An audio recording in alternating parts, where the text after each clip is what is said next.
how to add roles in Discord. If you find this video helpful, drop a like and subscribe. But anyways, getting into it, it's actually super easy to go ahead and do this. So there's technically two methods. So if I go ahead and someone's user and I want to add a role, I can just press this right here and then, add whichever role you want. But let's say you want to make a new role. All you got to do is go to the top left where it has the name of the server, then go over to server settings. Then once you're here, you're going to see a lot of different things, but you're going to see roles as one of the options.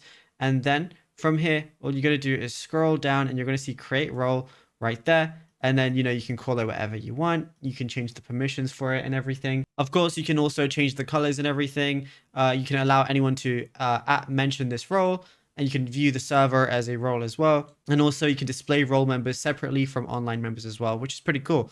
And yeah, it's as simple as that. Now, if you found this video helpful, be sure to drop a like and subscribe. And also be sure to check out all our other tutorials that we've been posting on the channel as well, because there is a lot to go through and you might find something you didn't know about yet.